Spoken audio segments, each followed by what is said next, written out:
जहाँ तक लोकतंत्र की सफलता और तानाशाही की असफलता का प्रश्न है, आज के युग में विशेषतः भारत के संदर्भ में ये दोनों ही पद्धतियाँ अभी तक असफल सिद्ध हुई हैं।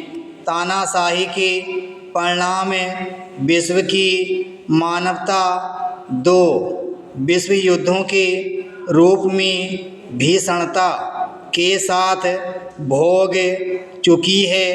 आज भी उनसे उत्पन्न प्रभावों से मुक्त नहीं हो सकी। उसी प्रकार संसार के सभी जनतंत्रीय व्यवस्था वाले देशों में जनतंत्र या लोकतंत्र भी अपना कोई गुणात्मक प्रभाव नहीं दिखा सका है। इसने भी आम जन को शोषित और पीड़ित ही किया है। ये शोषण और उत्पीड़न निरंतर बढ़कर लोकतंत्र का मजाक उड़ा रहे हैं। इस तुलनात्मक अध्ययन के निष्कर्ष स्वरूप कहा जा सकता है कि शासन पद्धति और व्यवस्था का रूप चाहे कोई भी हो, उसमें आम जनता का भला होना चाहिए, तभी वह सार्थक है।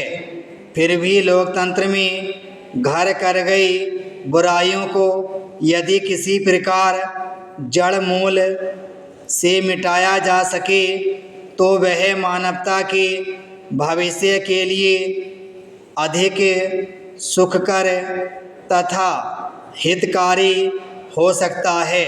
बहुमत यही कहता है, पर ऐसा होने के आसार नज़र नहीं आते।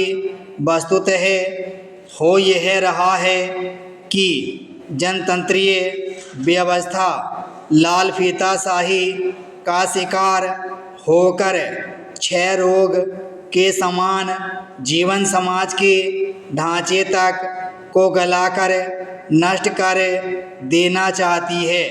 इसे रोका जाना चाहिए। गणतंत्र, जनतंत्र और लोकतंत्र में हर व्यक्ति को बोल लिखकर विचारों को व्यक्त करने की पूर्ण स्वतंत्रता रहती है। वह शासन की भी मुक्त भाव से आलोचना कर सकता है। इसके विपरीत तानाशाही में इस प्रकार की स्वतंत्रता कतई नहीं रहती। वहाँ प्रत्येक व्यक्ति को प्रेम को भी तानाशाह के स्वरों में ही बोलना लिखना पड़ता है। लोकतंत्र में प्रत्येक व्यक्ति की स्वतंत्रता सुरक्षित रहा करती है।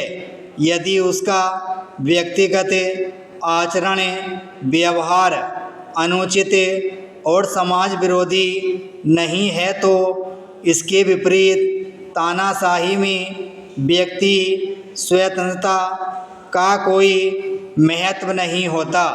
वास्तव में उचित आचरण वाला व्यक्ति या व्यक्तियों की स्वतंत्रता सर्वोच्च है, सर्वाधिक महत्वपूर्ण है। जैसे शासन पद्धति में वह सुरक्षित नहीं रह सकती, उसको कभी भी मानवीय नहीं कहा जा सकता।